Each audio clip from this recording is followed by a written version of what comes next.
thanks so much for coming. I hope we can offer you a really interesting session. My name's Alison Killing. I'm an architect. I worked in commercial practice for a number of years after I graduated as both architect and urban planner, and then set up practice for myself and started working on a number of projects around sort of social justice and human rights issues. And for the past couple of years, I've been working with Megha on this project in Xinjiang, trying to locate a series of prison camps there. I'll let Megha introduce herself. Megha? Hey guys, thank you so much for joining this workshop. I'm a journalist. I'm on staff with BuzzFeed News, and I've covered the issues in Xinjiang around ethnic relations and human rights since about 2012. And I just wanted to give kind of if you've joined this workshop, you probably have read the news and have some idea what's happening in that region, but I'd love to just give kind of a brief introduction to what we're talking about here. I'm not sure if we can do a screen share here, but I'll try and do one myself. So Xinjiang is it's a big region in Western China. It's right on the border of Central Asia.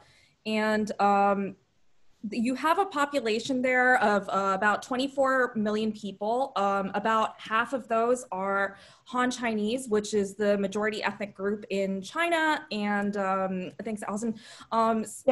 So you can see the region here. And then the other half are from an ethnic minority called the Uyghurs. Who they make up some like 12 million people there. And there's also other ethnic minority groups there, including Kyrgyz, Kazakhs, and others. So Xinjiang has quite a long history. The short version of this is that it was effectively conquered during the Qing dynasty in the mid-1700s, and it's been effectively part of the People's Republic of China since the Communist Party came to power in 1949. And the name Xinjiang is Chinese, and it literally translates as New Frontier. So basically, a lot has happened between 1949 and now. You know, like relations between the majority Han Chinese and ethnic minorities, especially the Uyghurs, has been really fraught for a whole bunch of issues ranging from, you know, access to jobs and social mobility, access to farmland, economic incentives programs, cultural differences, all of that stuff. Most recent, like the kind of recent history of this region starts in 2009, where you had ethnic riots between the Han Chinese and the Uyghurs in the regional capital of Urumqi. And in those riots, there were a lot of people killed. Majority of people who were reported killed were Han, and there's also, like in the aftermath of the riots, you see like heightened security, like kind of a harbinger of the kind of heightened security environment we see today, as well as arrests of you know, lots and lots of Uyghur people, and death penalty for a few dozen of them. And then I got to China in 2012, and about a year later in 2013, there was a series of knife and bomb attacks that the government has blamed on Uyghur militant groups. Those happened in the region of Xinjiang in places like, you know, like farmers markets and stuff like that, as well as at Tiananmen Square in Beijing, at a train station in Kunming, which is in southwestern China. And that 2-year period of terrorism is part of the kind of basis of the government's current day, like the rationale for the government's current day policy. So what happens then is that you get to 2016, and the Chinese government installs a new party boss in Xinjiang. So in the Chinese political context, the Communist Party boss of a region or a province is the top official, like they outrank the governor. So this guy's name is Chen Quanguo, and he came from Tibet. And after he arrived in Xinjiang, we started to see a whole bunch of new policies that were far more restrictive than before. Things had become really restrictive for Uyghurs kind of starting in 2009 after the riots. There was a heightened period of suspicion. But after 2016, we started seeing all of these new measures put in place. So those measures can be sort of broadly put in two categories, mass surveillance and mass internment. So on the surveillance side, we saw the advent of all kinds of new technologies, things like facial recognition technology, mandatory DNA checks, iris recognition, checkpoints everywhere, cell phone surveillance, all of that kind of stuff.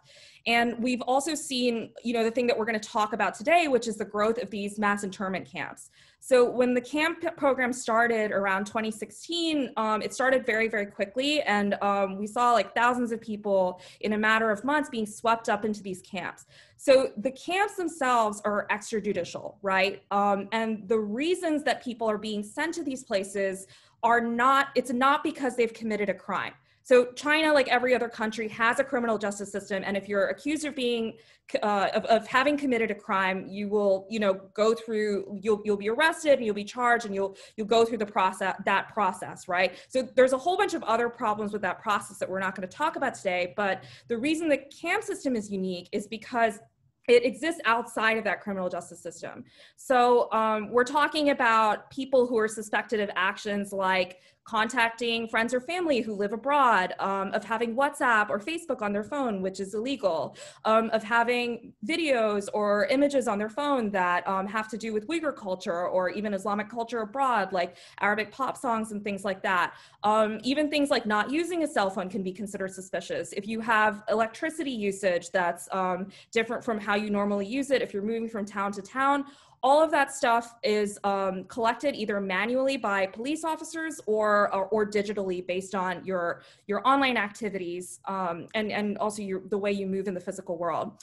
So all of these things can become reasons for why you might be sent to these camps. I personally have done dozens of interviews with people who have corroborated these things, who've talked about, why they've been sent to these camps, why their relatives have been sent to these camps in many cases.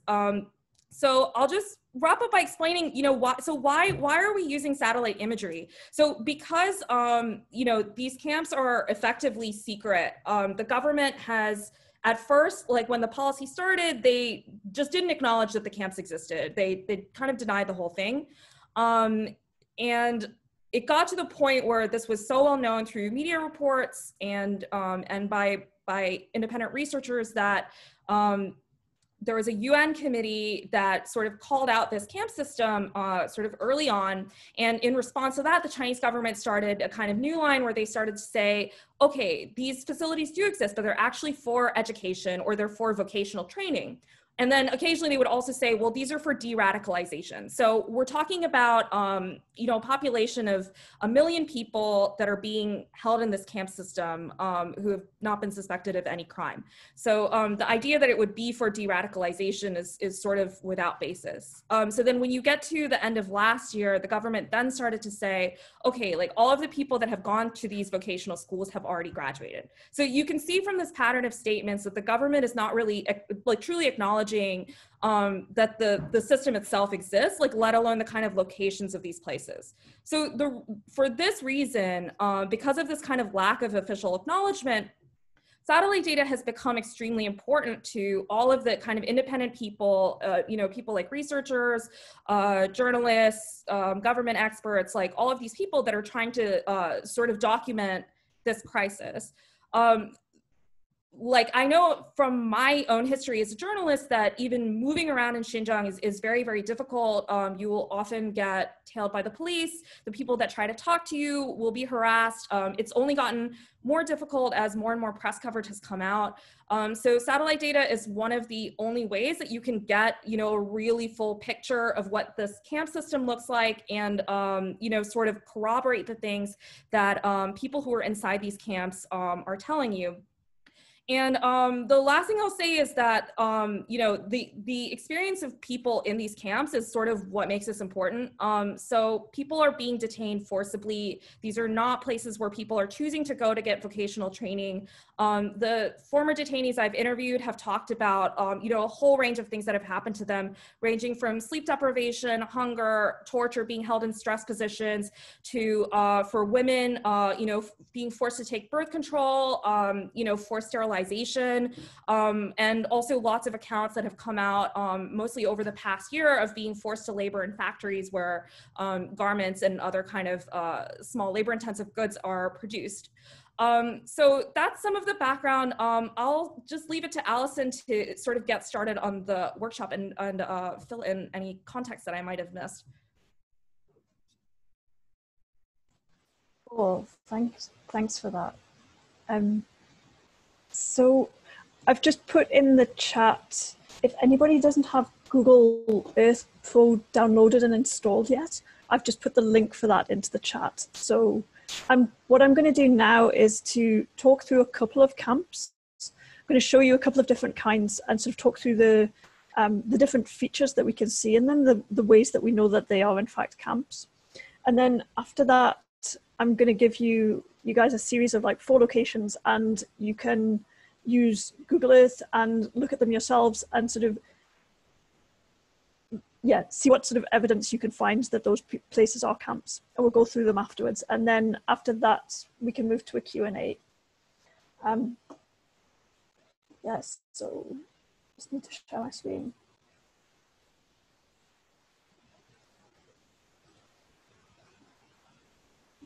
Okay. So the first camp that I'm going to show you is, it's in Urumqi, which is the capital. It's outside the main built-up area, but it's within the jurisdiction of the capital. And this is in a place called Dabancheng. And this is one of the largest camps that we know of. There's 2 main parts to it. There's this like large part up here, which we calculated the gross floor area of this camp, and we think that it's able to hold approximately like 30,000 people. And that's not taking into account overcrowding.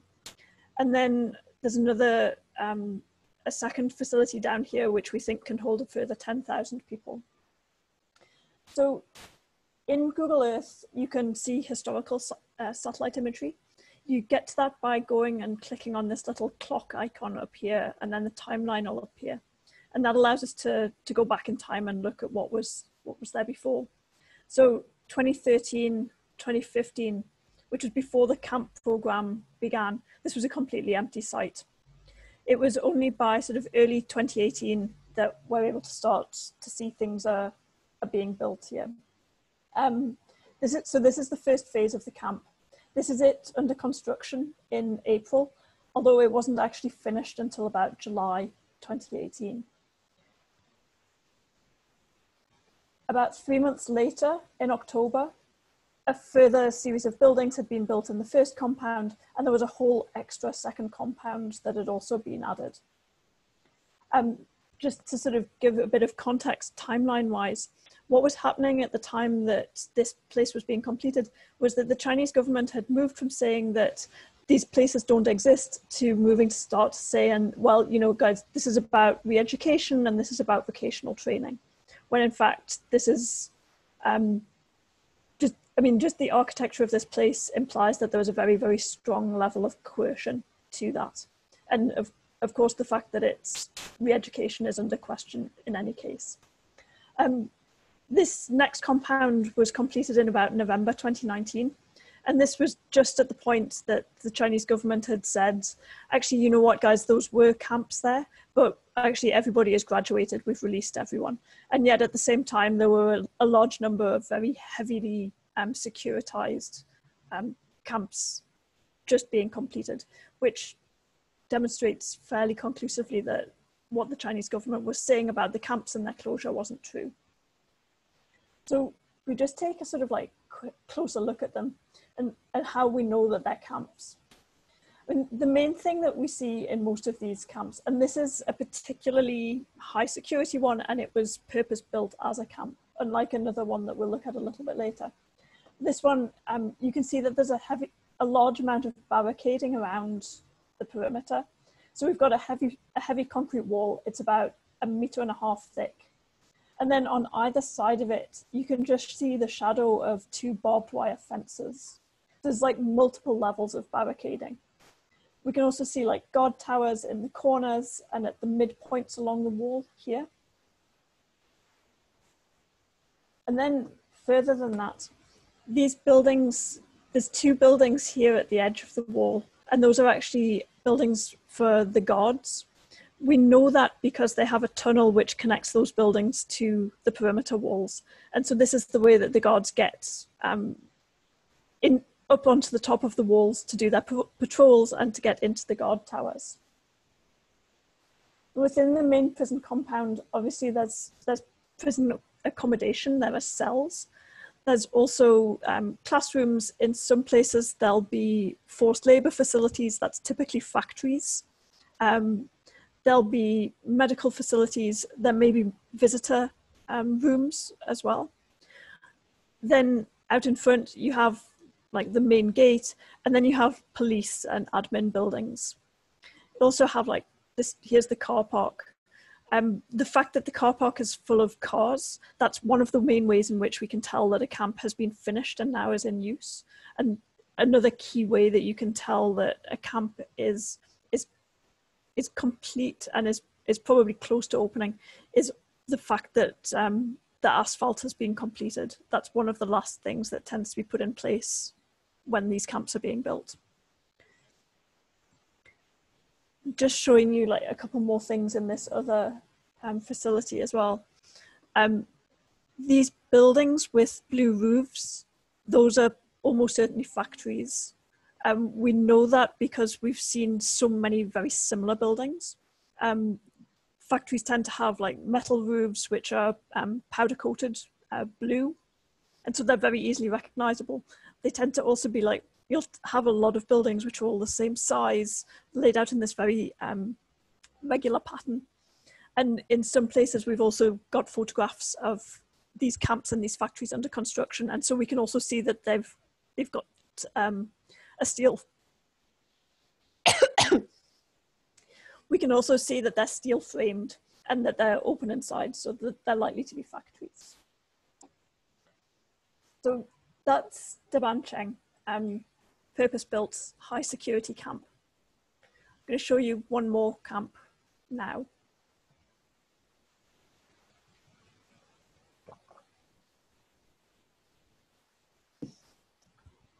So this camp is more typical of the early series of camps. It's in Kashgar, which is the province with the largest proportion of Uyghurs and Muslim minorities, and it was really the center of the initial crackdown. This series of buildings, was a group of middle schools before it was converted to being a camp. So I can just go back in time a few months. In sort of late 2016, that was still being constructed. And then as we sort of start to go forwards, we see it slowly being completed. And then by about sort of mid-October, we're starting to get to a point where we can look at this and see evidence that it's likely to be a camp. So one of the main things that I'd point out is that individual buildings within the compound are starting to have fences put up around them. It's not that clear in this photo, but you can just see the shadow of a fence around this building, and then also through the courtyard. You can see some sort of boundary around this series of buildings, and then also around this one. The other thing is that with the camps, it was very rare to see cars within the compound, but you would see a lot of cars. There would be a lot of staff working there. And so you would often see like these quite informal car parks very close to these compounds. Here, all of the cars are spread down a road, and I think that road is possibly blocked off in places. In others, you would just have these big car parks on an empty adjacent site. And that was quite a good tell that very nearby there was going to be a camp.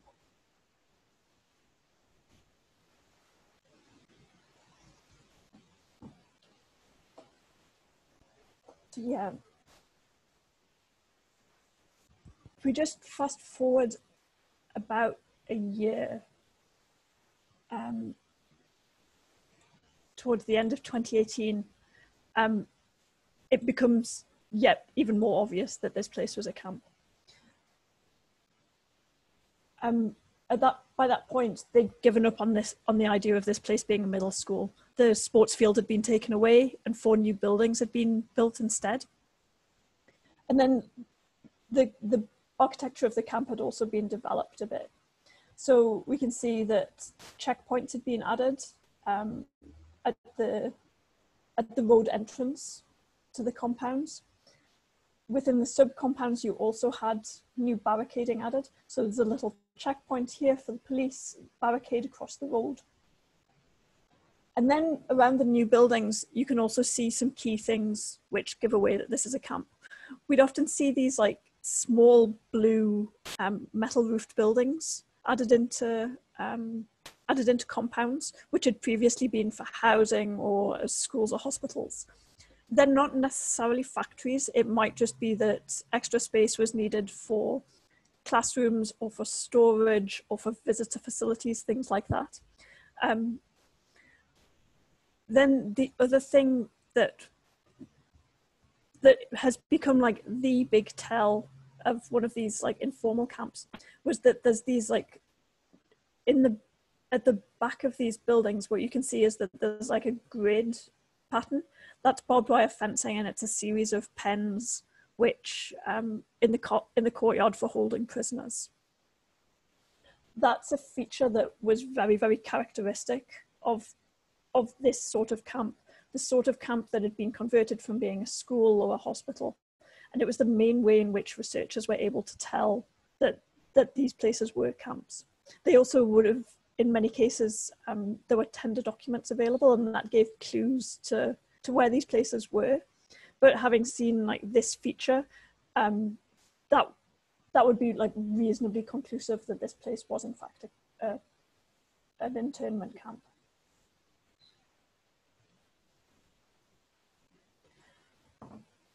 No, this area of Kashgar is, and there's a few small areas of Xinjiang which are like that, in that they're very, very heavily photographed. In some places, you'll have photographs like satellite imagery from every week, certainly every month throughout this period where the camps have been in place. And that's meant that we've been able to get a lot of information about what goes on there. So for example, in this image from March 2019, you can see buses arriving in the camp. That could be bringing prisoners. It could also be collecting them to take them to a forced labor camp, to a forced labor site. Prisoners don't necessarily always work in the camp themselves. There's other like factories that they're often brought to. And then the other thing that we can see in this image is that we have people lining up in this walled off courtyard. This isn't just groups of people milling around. They're standing in rows and in columns in this sort of very military formation. And that also is a clue that that this is a camp.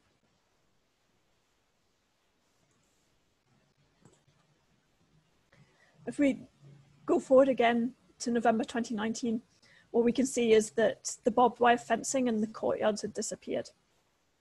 That doesn't necessarily mean that this is no longer a camp. I think in this case, this probably still is a camp. We can still see the blue factory, the blue sort of metal roof buildings. We can still see the checkpoints. What I think has happened is two things.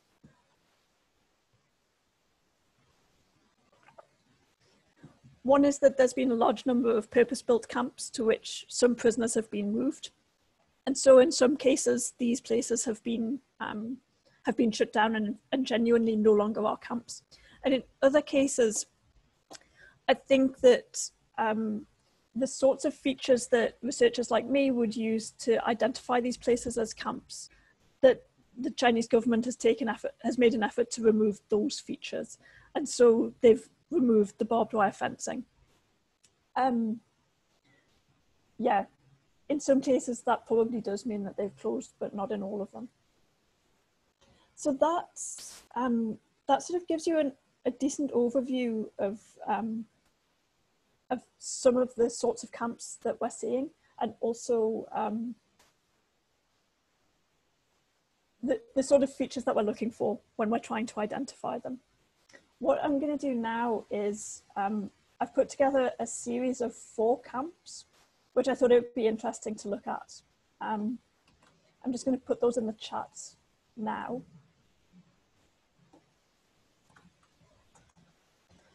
I've given the name of the county that they're in, and then I've given the latitude and longitude. And if you put the latitude and longitude into the search bar in Google Earth, that will bring you to the right place. And so what I wanted to sort of ask you to do is to do some analysis of these camps. I've got a short series of questions that I'm going to put in the chat just now. And it's to look through the images that you have of each of those camps. In many cases, it'll go back to sort of 2015, 2016, right through to the present day. And look at what evidence you could find that those places are in fact camps. Yeah, what evidence can you find that they are in fact camps? What do you think is the boundary of the camp? And then when did you think that they opened? Just find the imagery with the closest date. And do you think that they're still open? So we're going to give about 15-20 minutes for that. And Rosie's going to play some music while we're doing that.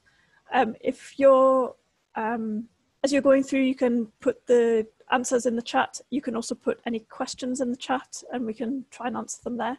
And then we'll come back together and go through some of the answers, and we can also do a Q&A after that. Here we are in Artush, and this is the December 2017 imagery. Now, somebody just shared in the chat, this looks like the beginnings of the camp. I don't think that it's quite open yet, just because, as we can see, the roofs aren't quite on yet. And, we've still got a lot of cars in the camp. That's not to say that it isn't open.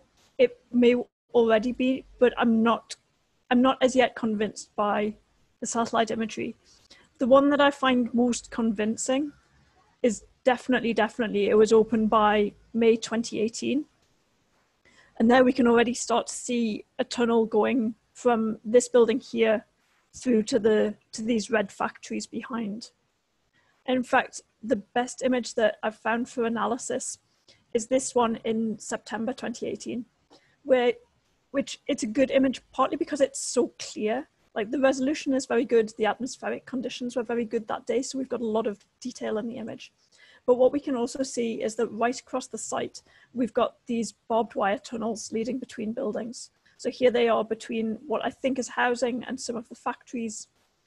We can see it again over here in this central area. And we can see that these factories over on the eastern side were also part of the compound because they've got tunnels leading to them too. There's even a break in the tunnel as it goes across the roads so that cars can still pass. And with that image, we can be fairly sure that the boundary in Artush is probably this. That includes some new buildings, which were included later. So if we go and have a look at Shula now.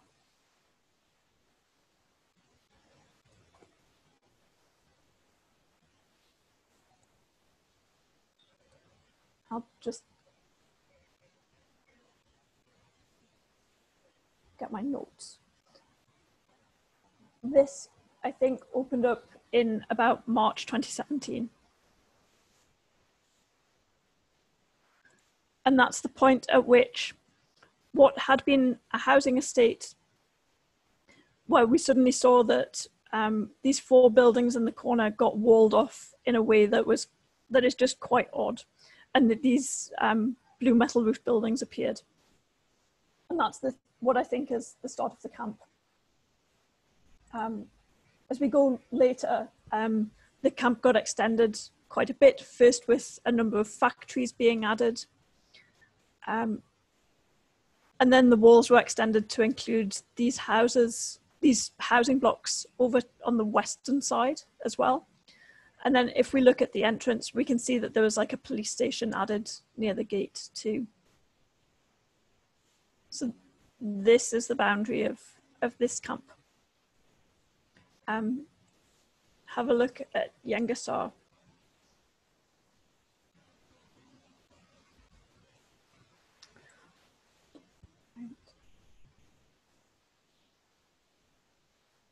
Just checking my notes. So I think this one started in October 2017. That's the point that we see that firstly, like these new blue roof buildings were added. We also see a wall added around this group of housing blocks.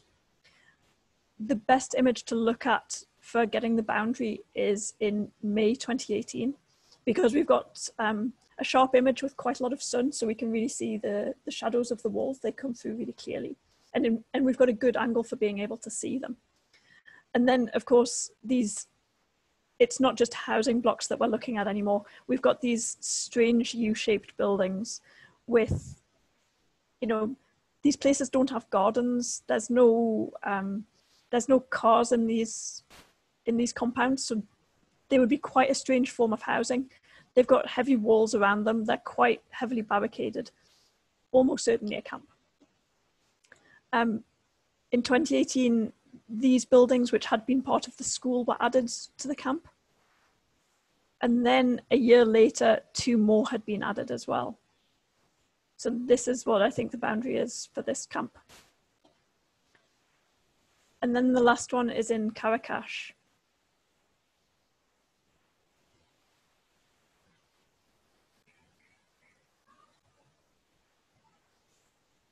So nothing there in 2015. By 2017, there was what I think had been a school there. And I think that at this point, this was already a camp. We can see like these barbed wire fences around a lot of what would have been the playground, what would have been like some of the gardens. That looks like a tunnel going between these 2 buildings. That's just very, very odd features for a school to have, and suggests that it's probably already a camp at that point. If we see a slightly later image, sort of 6 months later, the compound has been extended quite substantially. And then we can see much more clearly that we have this barbed wire in the compound. So again, almost certainly a camp. This is what I think the boundary of that camp is. So yeah, I hope that that was really interesting, and I hope that having a chance to do that yourself was valuable as a way to sort of help process some of that information. We've got about 5-10 minutes left, and we've still got time for me and Megha to take some questions. If you drop them in the chat, then we can start to answer them.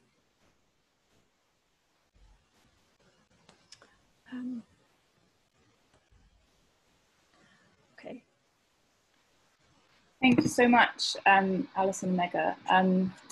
Yeah, I think there's a few kind of comments and questions that we can take. I'm going to unmute Savannah. If you wanted to ask a question, Savannah. Hi, everyone. Thank you so much for putting on this really informative seminar. So I'll just read my question out loud. As Uyghurs are being shipped around China to do forced labor at factories, are many of the camps in turn being shut down, or are they still open and being repopulated with others? I can take this one, and Alison, feel free to add anything. So the answer is probably not. I think like sort of around the same timeline that we started to see the use of forced labor, both in satellite imagery and through witness accounts, there's also been lots of evidence that the old camps, first of all, are continuing to be used, and that new camps are, as like construction is continuing. And like you can see this in the imagery that these facilities are being built. These are high security facilities as well. A lot of the media reports about forced labor, some of them have been about factories that have been in other parts of China, and some of them are about factories that are in Xinjiang. Based on my research and the interviewing that I've done, like there are also a lot of factories that are just physically located in Xinjiang. Some of these are actually on the campuses of these camps, like they're within the compounds. And then some people I've talked to have said, oh no, actually we were bused to a place that was in the same town. So you get like sort of a wide variety of experiences. The other thing I would note is that, again, like this is a population of some 12 million people, and even more if you count other ethnic minorities that are not Uyghurs that are still being held in camps, like Hui Muslims and Kazakhs and stuff like that. And you have a population of something like 1 million people in camps, around 1 million more like in just in the prison system and other forms of like judicial detention.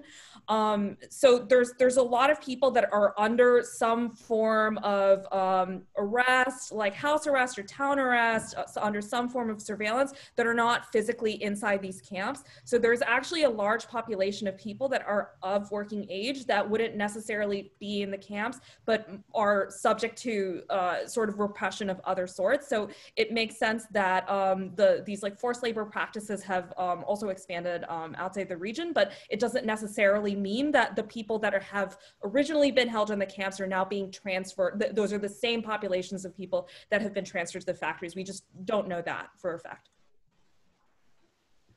Thank you.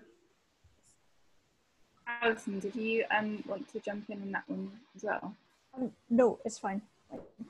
Great. So we have a question from John Walsh as well. Yeah. Yeah, you're unmuted. Yeah, sure. So I was just noticing, you know, looking at the satellite imagery, a lot of these apartment blocks look like prisons too, right? Because they're you know, very uniform buildings, you know, kind of ugly construction materials, and you know, and sort of remote desert-like areas. And you know, I was noticing while looking at the Shuli camp that the housing estate that the camp used to be a part of has what look like kind of pleasant curving roads, probably for personal cars of people who live in the housing estate. And I was wondering if there are any other features that you think, you know, strongly indicate that something isn't a camp, you know, so we can start ruling out sites. Yeah. I mean, I think that the big sort of tell in that Shula imagery is that, because I mean, it was built as housing, and then I think that probably it had just sat empty. I think that there was a really like a quite opportunistic approach to choosing which buildings later became camps, that they were institutional buildings that the government already owned and so could turf out these other institutions and take them over. Or it was maybe housing that was already sitting empty that they could say like, actually, we're just going to take this as a camp. What we've seen is that because, you know, often we'll be looking at like the historical imagery, a lot of the camps are being built in places that like were quite recently developed. And that means that like you can find places where we have camps that in 2015, like it was a whole swathe of desert. And what we have, and then sort of 2016, 2017, you start to notice that somebody has just built a school in the middle of nowhere, or somebody has built this block of housing, like essentially in the middle of nowhere. And that always looks strange. And I think that's always worth a closer look. What we'd be looking for is like these boundary walls, which have been cutting off like an estate in a very strange way. That's a big tell. Yeah, like I said, sort of like the sudden addition of like blue factory buildings. I would also say that this ought to be we'd be looking at this happening in a specific time span as well. So from, I would say, March 2017 through till mid 2018, because that's the period in which the government was converting these existing buildings. And after that, it really moved to a policy of purpose-built stuff. Yeah, there's also some stuff about, often there will be sort of fencing around a big housing compound. There will often be like a gate at the entrance. There may even be a small building where somebody would sit and be like checking who's coming in and out. None of that makes it a camp per se, although definitely I would, especially in the beginning, we would say that that was worth a closer look. We'd really be looking at like a very specific time period and features appearing in that, and that's how we would like be narrowing things down. Checkpoints at entries, especially if they have the blue roof, the fencing and courtyards, the perimeter walls. Those are the things that really sort of stick out. But yeah, you're right. There's a load of really like awful architecture, awful prison-like architecture. Yeah. I think we have. I was just going to say, Alison, that your video is off. I don't know if you. Oh, I'm sorry. Intentional. We have a quick question from Alan. Yeah, Alan.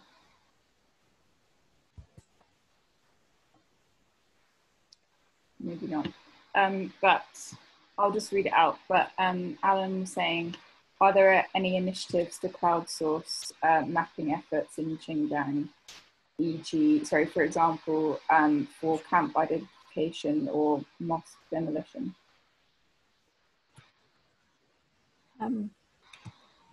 Not that I know of.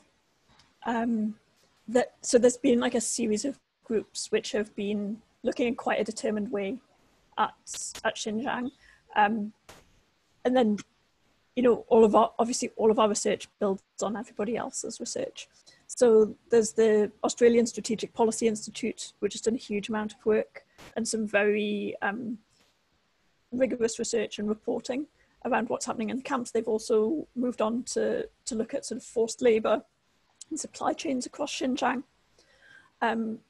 There's a researcher based in Canada called Sean Zhang, who was one of the first people to find a series of camps, and he did that based on tender documents, and then published a blog which a huge number of journalists and other researchers then built on top of his work.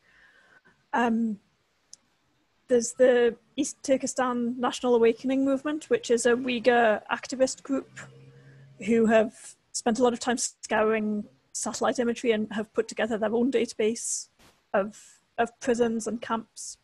Yeah, and then sort of there's a number of journalists who've done work as well. The New York Times, for example, and Bellingcat also did some work on graveyards demolition and mosque demolition, but it's been quite focused. It's been one of those things that they knew that it was going on, and so managed to find a small number of examples, but didn't go and look at it at scale.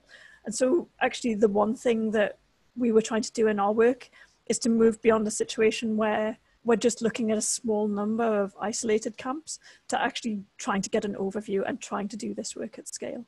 But we haven't sort of opened that out to the public to help.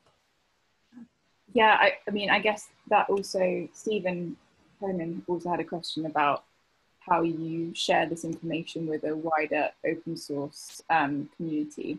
But I guess you've kind of begun to answer that with these different resources that we're using. But is the intention that the research that you've been putting together will be like publicly shared? Yes, we should be publishing in the next couple of weeks.